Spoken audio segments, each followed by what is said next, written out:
அடுத்து கனேடிய பாராளுமன்றத்தின் முதலாவது தமிழ் உறுப்பினர் என்ற வகையிலே இந்த மதிப்புக்குரிய அவையிலே எனது தாய்மொழியில் பேச முடிவதையிட்டு ஒருங்கே பெருமையாகவும் எளிமையாகவும் உணர்கிறேன். தமிழர்களாகிய நாம் பெரும்பாலும் ஒடுக்குமுறைகளிலிருந்தும் போர்ச்சூழலிலிருந்தும் தப்பித்தே கனடாக்கு வந்திருக்கிறோம்.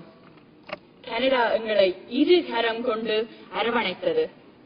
நாமும் இந்த பெருநாட்டின் பொருளாதார வளர்ச்சிக்கும் பண்பாட்டு வளத்திற்கும் முனைப்போடு பங்களித்து வருகிறோம். இன்று இந்த அவையிலே தமிழ் பேசப்பட்டதை, இந்த மைல்கல் எம்மால் எட்டப்பட்டதை அறிந்து ஸ்கார்பரோ ரூஜ் ரிவரிலும் டொரண்டோ பெரும்பாகத்திலும் ஏன் உலகெங்குமே பறந்து வாழும் புலம்பெயர் தமிழர்கள் நிச்சயமாக பெருமையடைவார்கள். கனடாவில் எமது சமூகத்தின் வளர்ச்சியின் அடுத்த படி இது. தமிழர்களின் பிள்ளைகள் எதிர்நோக்கும் தடைகள் தகரும். அவர்கள் கனடாவின் உயர் தலைமை பொறுப்புகளை நோக்கி முன்னேறுவார்கள்.